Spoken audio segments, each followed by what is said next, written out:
Anything else, Commissioners? Now we open to the public. Mr. Roger Nye, good evening. How you folks been? It's fine.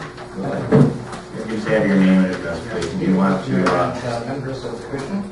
My name is Roger Nye. My address is 1495 Westwood Circle in Norton Shores.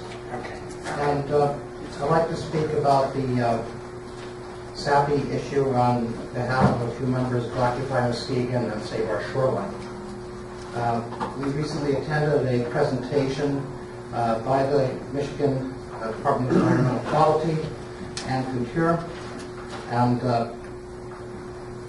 as far as we have heard, this is still on track. If you voted this down, please let me know. But assuming this is still on track, I would like to express a number of concerns. The MDEQ has not been forthright about what's on that site.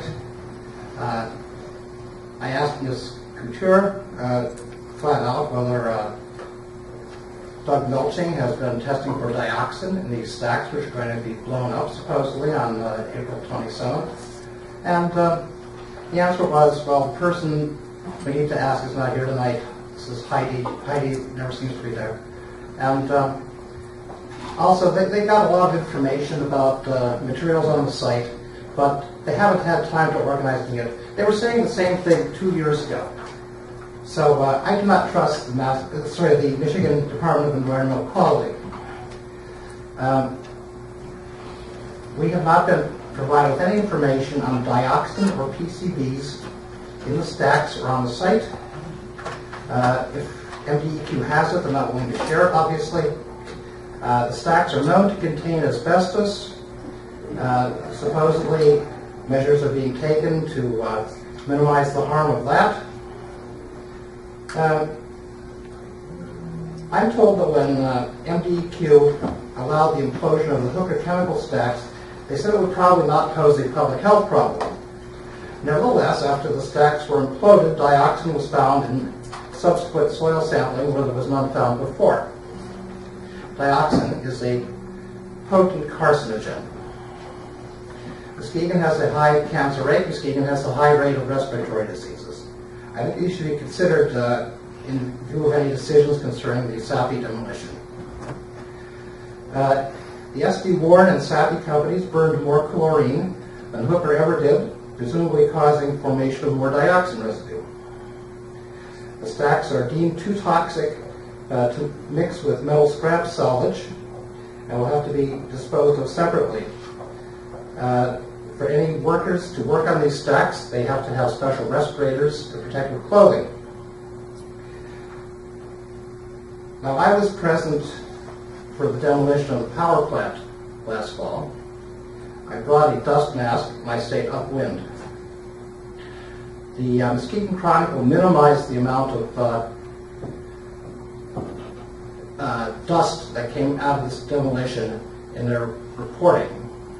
Nevertheless, there was a substantial cloud of particulates that hit the street line near the plant and flowed out over the lake where people were out near Port Princess observing this operation.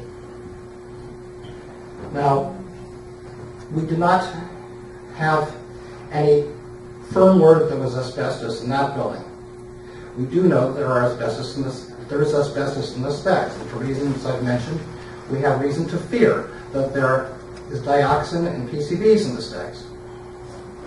So we're very concerned that if this demolition does move forward, that it not be a public event, that the public safety requires that people be kept out of the area because of hazardous substances in the air. And that's all about this, but I have another subject I'd like to share. I've been asked to take some action on a subject which is rather painful. Even as we're celebrating Muskegon High School's basketball victory, there is an issue which is being raised about the zero tolerance policies of the Muskegon school system. And it's my understanding that when students engage in altercations in Muskegon Public School, The police are brought in, and all students involved in the altercation are given misdemeanor citations. If this is true, I'm very concerned about it. If it's not true, I'd like to know. And that's about it. Thank you very much. Thank you, Mr. Knack. Mr. Mayor, Yes, sir.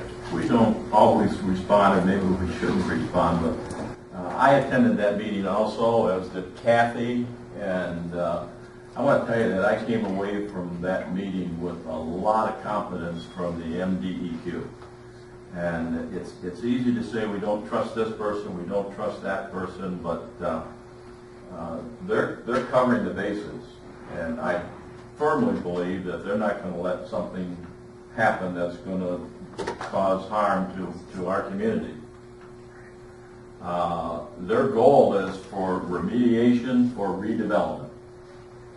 And she's a very believable person. The people that also were at that meeting, we walked away and they made a statement, and they don't know that, but she made a statement that there could not have been a better purchaser for this property than Melchett.